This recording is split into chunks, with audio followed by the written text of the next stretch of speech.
Breaking news Hyderabad లో 224 hospitals కు జిల్లా వైద్య శాఖ నోటీసులు జారీ చేసింది. అనుమతులు లేని hospitals, clinics, diagnostic centres, yoga, homeopathy కేంద్రాలకు 2 నెలల క్రితం నోటీసులు జారీ చేశారు అధికారులు. అనుమతులు లేని హాస్పిటల్స్ మొదటిసారి జరిమానాగా 50,000 రూపాయలు చెల్లించాలంటూ నోటీసుల్లో వెల్లడించారు. అయితే ఇప్పటికే 170 హాస్పిటల్స్ జరిమానా చెల్లించినట్టు తెలుస్తోంది. మరో 54 హాస్పిటల్స్, క్లినిక్, డయాగ్నోస్టిక్ సెంటర్స్ జరిమానా చెల్లించేందుకు ఆసక్తి చూపడం లేదని సమాచారం. అదేవిధంగా ఫైర్ సేఫ్టీ లేని 230 క్లినిక్స్, హాస్పిటల్స్ కు ఫైర్ డిపార్ట్మెంట్ అధికారులు నోటీసులు జారీ చేశారు. హాస్పిటల్స్ అనుమతులతో పాటు నిబంధనలు ఖచ్చితంగా పాటించాలని ఆదేశాలు జారీ చేశారు అధికారులు.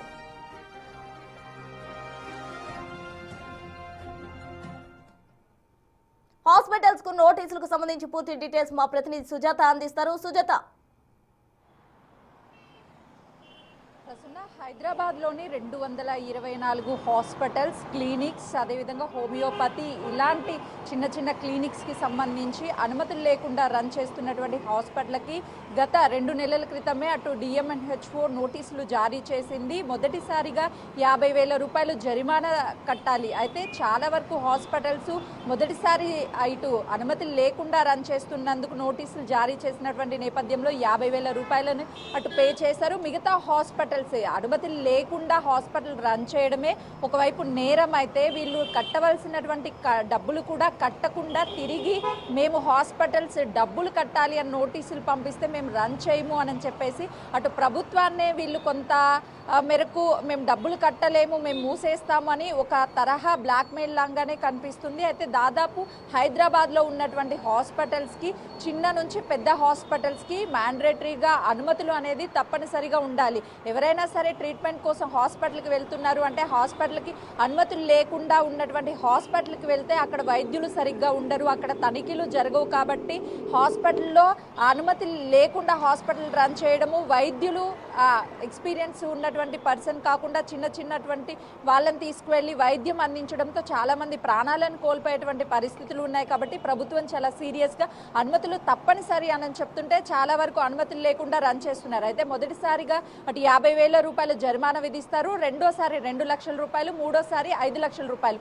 అయినప్పటికీ వీళ్ళు అనుమతులు లేకుండా కానీ రన్ చేస్తే సీజ్ చేసేటువంటి అవకాశం కనిపిస్తుంది. అయినప్పటికీ వీళ్ళు అనుమతులు లేకుండా ఇష్టాను ప్రకారం హాస్పిటల్ రన్ చేస్తున్నారు. చాలా వరకు క్లినిక్స్ కావచ్చు, లేకపోతే చిన్న హాస్పిటల్స్ ఖచ్చితంగా పర్మిషన్స్ తీసుకోవాలి. పెద్ద హాస్పిటల్స్ అయినా చిన్న హాస్పిటల్స్ అయినా కానీ అనుమతులు లేకుండా రన్ చేయడం. మరోవైపు లింగ నిర్ధారణ అంటే పుట్టబోయేటటువంటి పిల్లలు ఆడానా మగానా నిర్ధారించడం ముందుగానే తప్పు అనేటువంటి బోర్డులను ఖచ్చితంగా ఏర్పాటు చేయాలి. ఒక చిన్న క్లినిక్ని అంటే ఒక గది, పడక గదితో ఏర్పాటు చేసినటువంటి క్లినిక్స్ కూడా తప్పనిసరిగా అనుమతులు తీసుకోవాలని ప్రభుత్వం చెప్తుంది. డిఎంఎన్హెచ్ఓ కూడా చాలా క్లియర్గా చెప్తుంది. కానీ వీళ్ళు డబ్బులు ఫైన్ కట్టడానికి నిరాకరిస్తున్నారు. అదేవిధంగా ఫ్రీగా రన్ చేయాలి అని అంటే అనుమతులు లేకుండా రన్ చేస్తాం, కానీ ఒకవేళ అనుమతులు తీసుకోవాలి, అనుమతులు లేకపోతే జరిమానా విధించాలి అంటే మేము రన్ చేయలేనా అని చెప్పి కొంతవరకు వీళ్ళు డిఎంహెచ్ఓకి ఇన్ఫర్మేషన్ ఇస్తున్నారు. అయితే ఖచ్చితంగా ప్రభుత్వం మాత్రము అనుమతులు ఉన్నటువంటి హాస్పిటల్స్ మాత్రమే రన్ చేయాలి, లేకపోతే జరిమానా విధించాలి. జరిమానా కట్టనప్పుడు సీజ్ చేస్తామని కూడా హెచ్చరికలు ఎప్పటికప్పుడు జారీ చేస్తుంది, ఎక్కడికక్కడ తనిఖీలు చేస్తుంది. అంటే అనుమతులు లేనటువంటి హాస్పిటల్కి ట్రీట్మెంట్కి వెళ్తే అతడు అక్కడ ట్రీట్మెంట్ చేసేటువంటి డాక్టర్ క్వాలిఫైడా అన్క్వాలిఫైడా తెలియక వెళ్ళినటువంటి పేషెంట్ ప్రాణాలు కోల్పోయినటువంటి సందర్భాలు చాలా ఉన్నాయి. వాళ్ళు బయటికి వచ్చి మా ప్రాణాలతో వైద్యులు చెలగాటమాడుతున్నారు, డబ్బుల కోసం ట్రీట్మెంట్ చేస్తున్నారు, వాళ్ళు వైద్యులు కాదు అని చెప్పేసి బాధితులు చాలా సందర్భాల్లో చెప్పారు. దాన్ని దృష్టిలో ఉంచుకొనే ప్రభుత్వం ఏ హాస్పిటల్కి ఇటు కరెక్ట్గా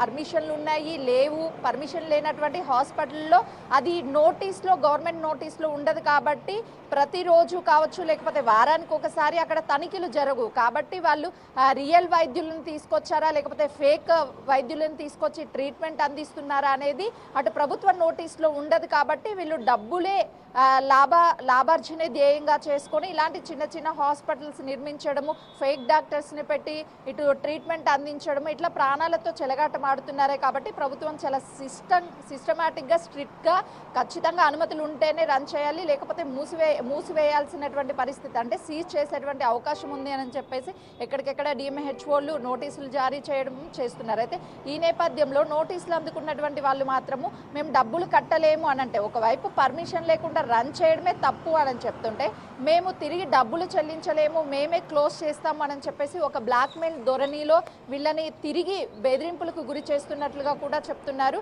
ఇప్పటికే చాలా వరకు క్లినిక్స్ వాళ్ళు ఇటు డిఎంహెచ్ఓకి కొన్ని లెటర్స్ మేము రన్ చేయలేము, జరిమానాలు విధించినా మేము పే చేయలేము, వీటిని క్లోజ్ చేస్తామని చెప్పేసి వాళ్ళే కొంతవరకు లెటర్లు పంపిస్తున్నట్లుగా కూడా తెలుస్తుంది. అయితే సంబంధిత కలెక్టర్తో మాట్లాడిన తర్వాత ఏ విధంగా ఈ క్లినిక్స్ మీద చర్యలు తీసుకోవాలి, లేకపోతే హాస్పిటల్స్ మీద చర్యలు తీసుకోవాలి అనే దాని మీద కూడా ఒక స్పష్టత వచ్చే అవకాశం ఉంటుంది. ప్రసన్న, సుజాత, ఫైర్ డిపార్ట్మెంట్ వాళ్ళు కూడా పలు హాస్పిటల్స్ కు నోటీసులు పంపడం జరిగింది. అసలు ఏవైతే హాస్పిటల్స్ నోటీసులు తీస్తున్నాయో అవి జరిమానా కట్టని నేపథ్యంలో తదుపరి యాక్షన్ ఎలా ఉండబోతుందంటారు? ప్రస్తుతం మీరు చెప్పినట్లు ఇప్పటి వరకు డిఎంఎన్హెచ్ఓ దాదాపు 224 హాస్పిటల్స్కి నోటీసులు ఇచ్చినటువంటి టైంలోనే ఖచ్చితంగా హాస్పిటల్ కానీ బిల్డింగ్ కానీ ఫైర్ అనేది పర్మిషన్ మ్యాండేటరీగా ఉండాలి. ఎందుకంటే ఫైర్ ఇన్సిడెంట్ జరిగినప్పుడు అక్కడ చాలా వరకు ప్రమాదాలు జరగడానికి కారణము ఇలాంటి ఫైర్కి సంబంధించినటువంటి ఎక్కడ నిబంధనలు లేకుండా ఇష్టాను ప్రకారం అక్కడ ఫైర్ సేఫ్టీ లేకుండా హాస్పిటల్స్, స్కూల్స్ లేకపోతే బిల్డింగ్స్ అనేది రన్ చేయడం కాబట్టి చేస్తున్నారు. అందుకే ఇలాంటి ఫైర్ ఇన్సిడెంట్ జరిగి ప్రమాదాలకు గురవుతున్నటువంటి పరిస్థితులు ఉన్నాయి. వాటి నుంచి బయటపడాలి అంటే ఫైర్ సేఫ్టీ చాలా మ్యాండేటరీ. అయితే హాస్పిటల్స్కి లేనటువంటి వాటిని కూడా ఇటు ఫైర్ సేఫ్టీ అధికారులు గుర్తించారు, వాళ్ళకి నోటీసులు ఇచ్చారు. ఖచ్చితంగా ఫైర్ సేఫ్టీకి సంబంధించినటువంటి సర్టిఫికేట్ని తీసుకోవాలి, నిబంధనలకు అనుగుణంగా ఉన్నటువంటి వాటికే ఫైర్ సేఫ్టీ ఇటు ఆ సర్టిఫికేట్ ఇస్తుంది, వాటిని మాత్రమే రన్ చేయాలి. ఫైర్ సేఫ్టీ లేనటువంటి వాటిని ఖచ్చితంగా సీజ్ చేస్తాము అని చెప్పేసి ఫైర్ సేఫ్టీ అధికారులు కూడా నోటీసులు ఇచ్చారు.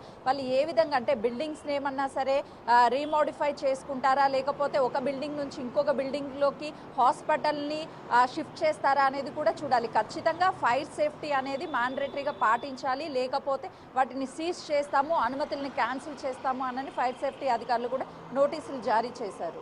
నోటీసుల్లో మొత్తంగా ఎంత మేర గడువు విధించడం జరిగింది? ఇప్పటికే వాళ్ళకి 45 రోజులు గడువు ఇచ్చినప్పటికీ ఇటువైపు వీళ్ళు 2 నెలలు గడుస్తున్నా సరే ఇటు ఫైన్స్ కట్టడంలో కావచ్చు, లేదు అనంటే మరోవైపు ఈ ఫైర్కి సంబంధించినటువంటి అనుమతులు తీసుకోవడంలో కావచ్చు కొంతమేరకు నిర్లక్ష్యం వహిస్తున్నారు. అందుకని ఆ గడువుని 90 రోజుల కంటే 3 నెలల గడువు ఇచ్చారు. ఆ 3 నెలల గడువులో ఖచ్చితంగా అసలు ఫైర్ సేఫ్టీకి సంబంధించి వాళ్ళు ఎలాంటి ప్రికాషన్స్ తీసుకుంటున్నారు, వాళ్ళకి అనుమతులు ఉన్నాయా లేవా, వాటికి సంబంధించినటువంటి క్లారిఫికేషన్ ఇవ్వాలి అని చెప్పేసి అటు ఫైర్ సేఫ్టీ అధికారులతో పాటు మరోవైపు డిఎంఎన్హెచ్ఓ కూడా చాలా క్లియర్గా ఆ నోటీస్లో 2 నెలలు గడుస్తుంది, మరో 30 రోజులు గడువు ఉంది. 30 రోజుల గడువుల్లో వాళ్ళు ఒకవేళ క్లారిఫికేషన్ ఇవ్వకపోయినా, అనుమతులు తీసుకోకపోయినా వాటిని సీజ్ చేస్తాము అని చెప్పి ఫైర్ అధికారులు అయితే చెప్తున్నారు. Prasanna, right, thank you Sujatha. మొత్తంగా హైదరాబాద్లోని పలు హాస్పిటల్స్ కు అటు వైద్య శాఖ అలాగే ఫైర్ డిపార్ట్మెంట్ కూడా నోటీసులు జారీ చేసింది. నిబంధనలకు విరుద్ధంగా హాస్పిటల్స్ రన్ చేస్తున్న నేపథ్యంలో వాటికి పలు హాస్పిటల్స్ కు జరిమానా విధించింది. జరిమానా కూడా కట్టని నేపథ్యంలో ఏవైతే గడువు పూర్తయ్యేలోపు జరిమానా కట్టని నేపథ్యంలో వాటిపై యాక్షన్ తీసుకునే అవకాశం ఉంది. యాక్షన్ నేపథ్యంలో వారు ఖచ్చితంగా కూడా హాస్పిటల్ను సీజ్ చేస్తామంటూ కూడా హెచ్చరికలు జారీ చేస్తున్నారు.